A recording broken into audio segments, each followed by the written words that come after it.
두 어깨 사이에 머리 들어갈 구멍을 내고 그 주위에 갑옷깃같이 깃을 짜서 찢어지지 않게 하고 그 옷 가장자리로 돌아가며 청색, 자색, 홍색 실로 성류를 쓰고 금방울을 간격을 두어 달되 그 옷 가장자리로 돌아가며 한 금방울 한 성류 한 금방울 한 성류가 있게 하라. 아론이 입고 여호와를 섬기러 성소에 들어갈 때와 성소에서 나올 때에 그 소리가 들릴 것이라. 그리하면 그가 죽지 아니하리라. 너는 또 순금으로 패를 만들어 도장을 새기는 법으로 그 위에 새기되 여호와께 성결이라 하고 그 패를 청색 끈으로 반 위에 매되 곧 반 전면에 있게 하라. 이 패를 아론의 이마에 두어 그가 이스라엘 자손이 거룩하게 드리는 성물과 관련된 제책을 감당하게 하라. 그 패가 아론의 이마에 늘 있으므로 그 성물을 여호와께서 받으시게 드리되 너는 한 배슬로 반 속옷을 짜고 하는 배슬로 반을 만들고 띠를 수와 만들지니라.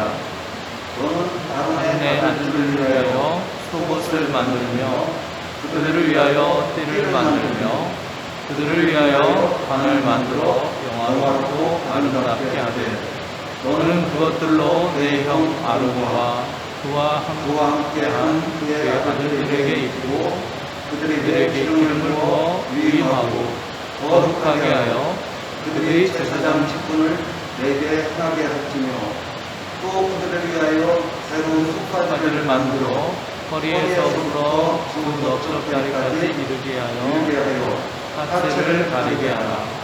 아론과 그의 아들들이 회막에 들어갈 때나 제단에 가까이 하여 거룩한 곳에서 섬길 때에 그것들을 입어야 죄를 짊어진 채지 아니하리니 그와 그의 후손이 영원히 지킬 규례니라.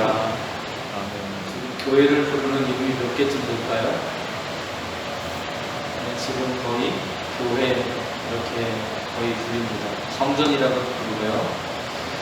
하나님의 성전, 우리가 하나님의 성전을 부르는 이름이 여러 가지가 있는데 그 중에서도 회막이라고 하는 게 있고 성막이라고 부르기도 합니다. 회막은 그 중심점, 강조점이 뭐냐면 하나님과 백성이 만나는 곳, 그런 의미로서 회막이라고 하는 의미를 가지고요. 성막은 백성 가운데 하나님께서 임재하신다라고 하는 것을 강조하면서 성막이라고 하는 이름을 쓰게 됩니다. 하나님께서 시내산 위에 강림하셨다가 이스라엘 백성 가운데로 내려와서 거주하신 것을 보여주는 그것이 바로 성막이라고 하는 이름인데요. 하나님과 만날 때 오늘 우리는 어떤 옷을 입고 하나님을 예배하는지를 보여주는 그런 장면이 28장의 이야기라고 할 수 있습니다. 그 중에서도 지난주에 우리가 함께 말씀을 나눴던 가슴에 비치는 흉패, 이스라엘 백성들을 상징하는 흉패에 관한 이야기를 지난주에 함께 나눴고요. 그 판결 흉패 이야기를 통해서 우리가 하나님의 주권, 하나님의 통치하심 아래에 있는 백성이라고 하는 것을 함께 알 수 있었습니다. 오늘은 그 외의 다른 부분들에 대해서 우리가 함께 말씀을 나누면서 하나님 앞에 나아갈 때 입는 옷 속에 담겨있는 그 의미를 생각하면서 이 시간 함께 말씀을 나누도록 하겠습니다. 오늘 제목이 뭐예요?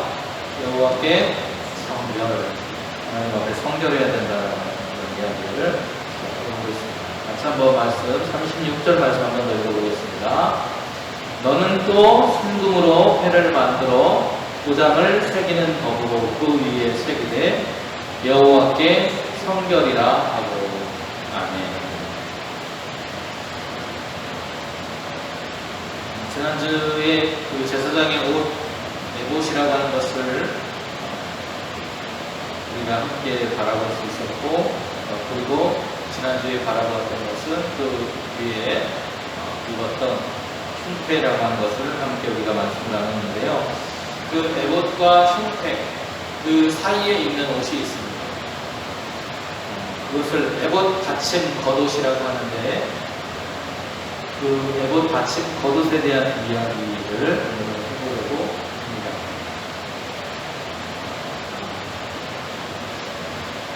이 옷을 보시면 이 옷이 에봇 받침 옷이, 에봇 받침 겉옷.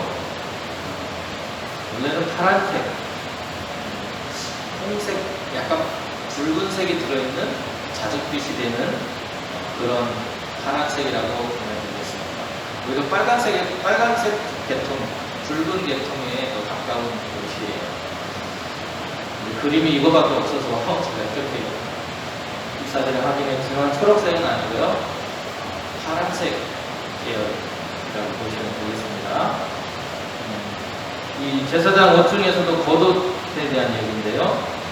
두 어깨 사이에 구멍을 내라고 말씀합니다. 이것은 옷이 찢어지지 않도록 머리 구멍을 내라는 것입니다.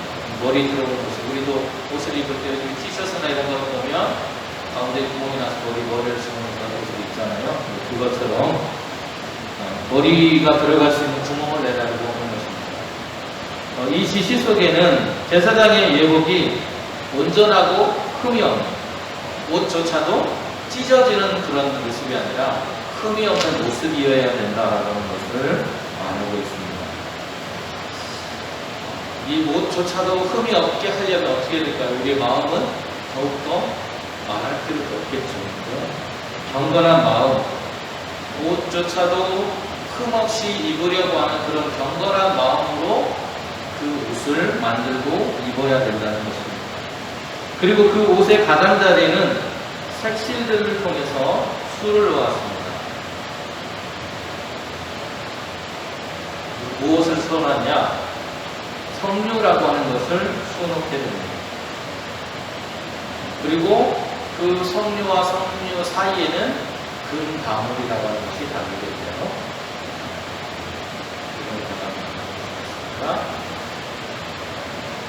그런데 왜 하나님은 이게 지금 파란색 보이시죠? 여기가 에봇 겉옷이에요. 에봇이고 그 위에다가 에봇 겉옷이라고 하는 것을 입었습니다. 그리고 금방울 하나, 석류 하나, 금방울 하나, 석류 하나, 금방울 하나, 석류 하나, 이렇게 해서 그 옷 끝에다가 장식을 달도록 하셨습니다. 그런데 하나님께서 여기 색실로 뭘 만들으라고 하셨어요? 석류의 모양을 만들어라 이렇게 하셨죠. 이 석류라고 하는 것은 영화와 영광을 상징하는 것입니다.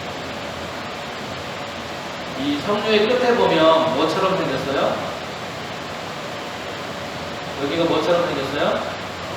왕관처럼 생겼죠.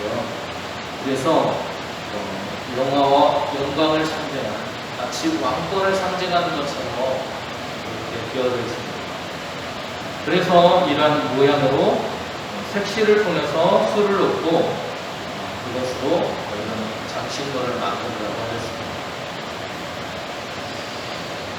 제사장이 예배를 위해서 성소에 들어갈 때 입었던 그 겉옷, 이 겉옷의 가장자리에 방울과 석류 모양의 그런 장식물을 달아서 이렇게 입도록 되어져 있었죠.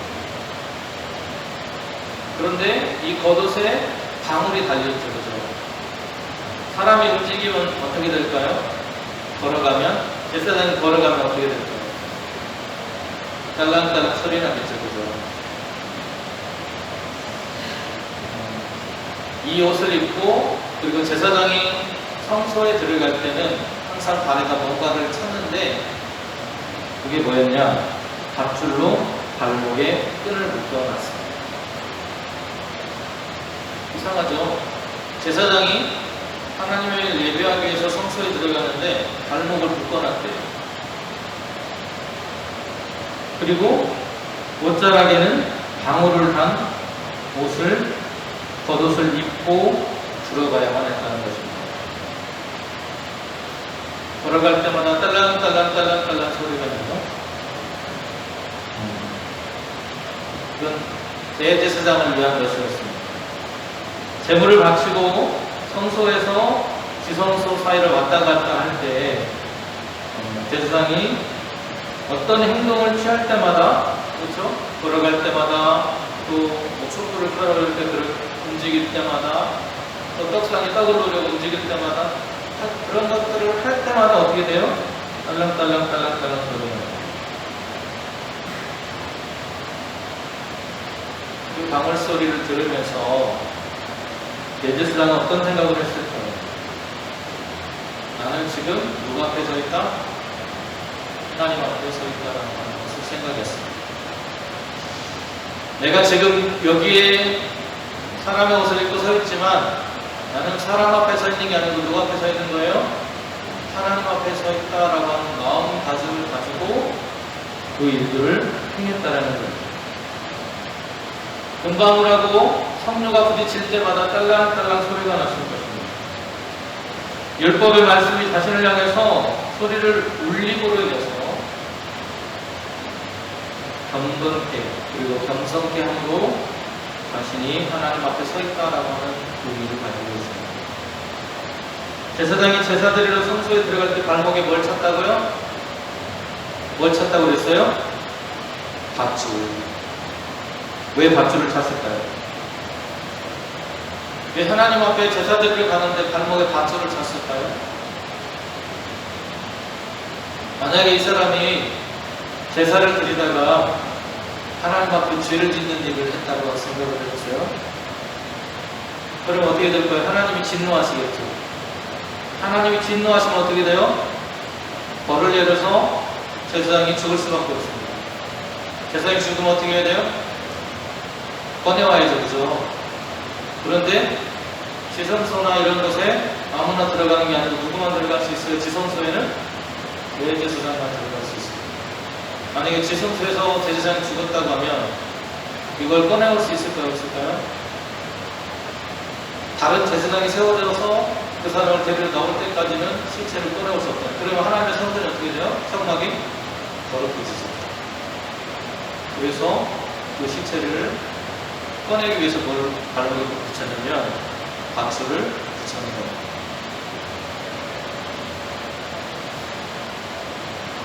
그래서 하나님께 드리는 제사가 얼마나 엄격하고 엄숙했는가를 보여줍니다. 방울 소리는 누구든지 하나님 앞에 서서 살아가는 존재라는 것을 깨닫게 합니다. 우리 모두 하나님 앞에 서서 살아가는 사람들입니다. 하나님 앞에 살아가는 존재이기 때문에 모든 행동, 말 이런 것들을 조심해야 됩니다. 내가 하나님 앞에서 함부로 말하고 하나님 앞에서 함부로 행하지 않는 것처럼 여러분 그러한 삶을 살아야 된다라는 이야기를 오늘 이 장신호를 통해서 우리에게 보여주고 있습니다.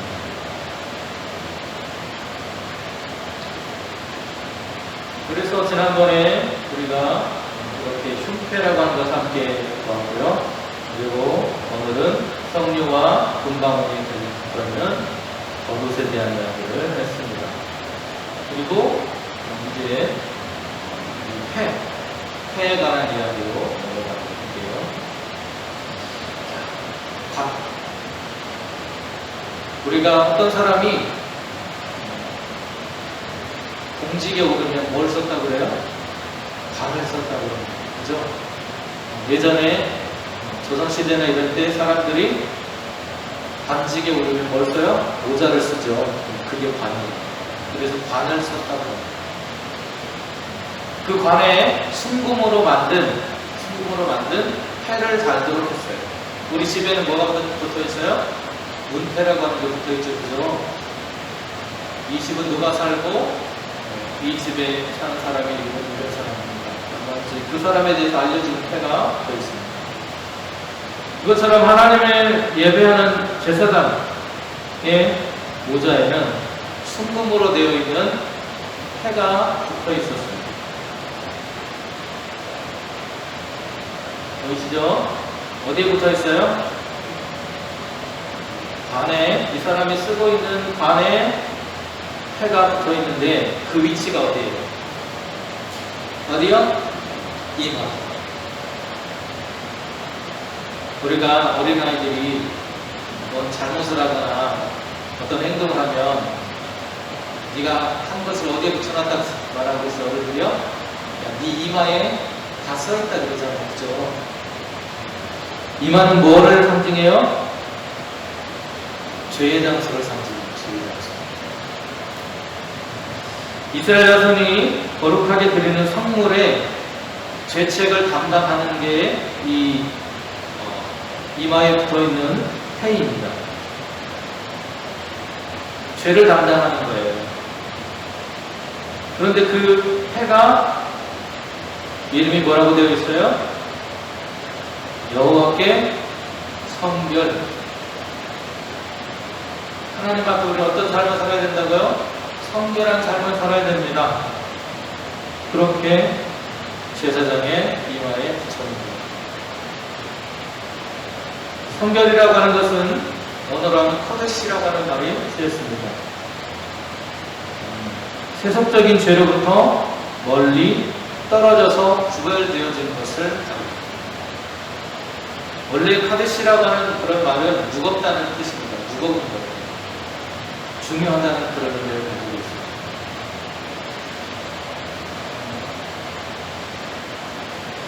여기 히브리어로 뭐라고 써있냐면 카도시 라도나이 이렇게 되어 있어요.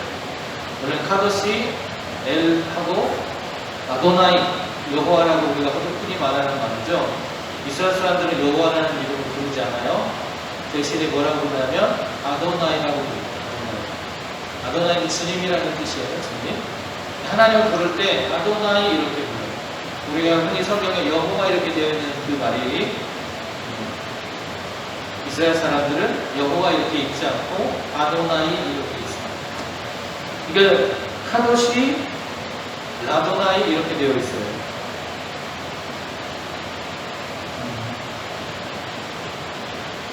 이 말은 다른 말로 풀어보면 세속적인 죄로부터 구별되어져서 하나님 쪽으로 더 가까이 다가간다라는 그런 의미입니다. 하나님 쪽으로 가까이 다가감으로 인해서 우리는 세상의 죄로부터 어떻게 되는 거예요? 멀어지는 거죠. 하나님께 가까이 가면 갈수록 세상의 죄와는 멀어지고 하나님께로부터 멀어지면 멀어질수록 어디와 가까워져요? 세상의 죄와 가까워집니다. 그런데 이런 표를 어디에다 붙였다고요? 어디? 이마에. 자, 이마라는 말은 메차크라고 하는 그런 단어가 쓰였어요. 메차크. 에스겔서에 보면 이스라엘 백성의 굳은 이마라고 하는 그런 표현이 나와요. 에스겔서 3장 7절에 보면 이스라엘 족속은 이마가 굳고 마음이 굳어 내 말을 듣고자 아니하리니. 굳은 마음.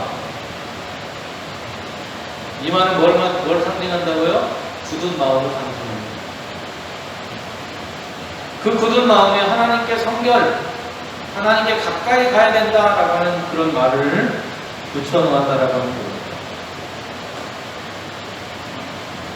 아론이 거룩한 예물에 있다 할지라도 허물에 대해서 책임져야 되는 사람이잖아요. 그죠? 예물이 이게 허물이 있는지 없는지를 판별해내는 사람이 대제사장이에요. 그래서 그 예물에 대해서 허물이 없다고 말하면 누구 책임이에요? 대제사장의 책임, 제사장의 책임이에요. 제사장이 책임지고 내가 살펴봤더니 이거는 허물이 없는 것입니다. 하나님께 드릴 수 있는 것입니다라고 확인하는 사람이라는 거예요. 대제사장이 확인해줘야만 하나님께 드릴 수 있는 예물이 됩니다. 제사장의 역할과 책임이 굉장히 크죠? 큰 거예요. 예수님께서 십자가의 중보를 통해서 죄인된 우리를 하나님과 만날 수 있도록 해주는 것과 같습니다.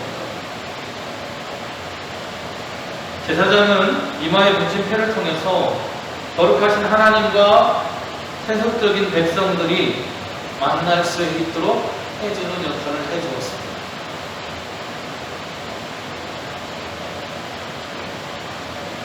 백성의 허물을 판단해주는 사람, 그것을 덮어주고 감싸주었던 이 대제사장의 역할을 누가 다시 말하면 요한계 성결이라고 하는 이 패는 예수님의 전부를 나타내는 것입니다.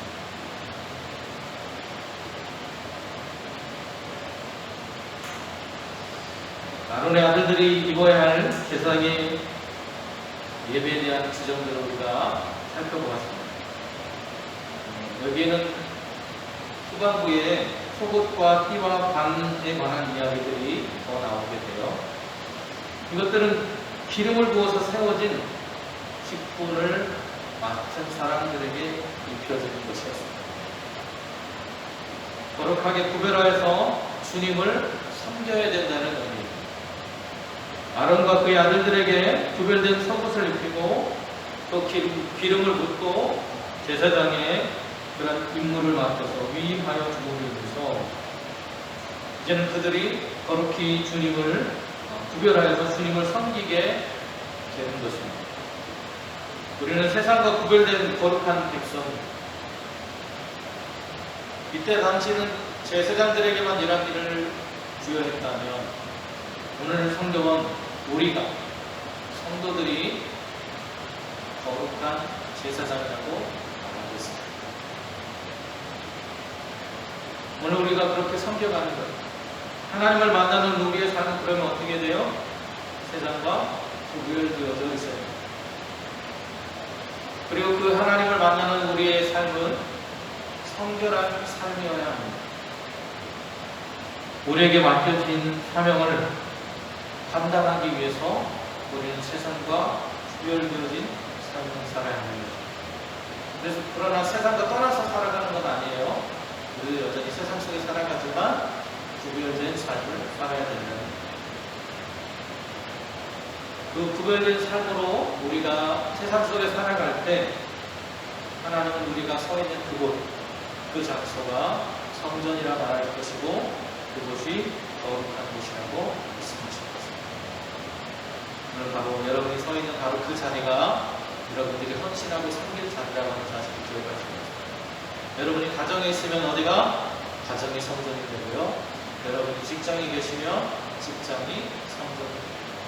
여러분이 서 계신 그 자리, 그곳이 바로 하나님이 거룩히 여기시는 그곳이라고 하는 사실을 여러분들 기억하고 거룩한 백성으로 섬겨가는 저와 여러분 되시기를 소망합니다. 은혜로우신 하나님 감사합니다. 하나님께 성결해야 된다고 오늘 우리 모습이 세상과 구별되어져서 하나님 앞에 나아가야 한다고 하는 사실을 옷을 만드는 과정에서부터 이미 설명하고 계십니다. 하나님 거룩한 백성으로 구별되어진 삶으로 하나님께 영광 돌리며 하나님 우리 용사교회 남으신 것뿐만 아니고 자리하는 모두가 될 수 있도록 은혜를 베풀어 주시옵소서. 예수님의 이름으로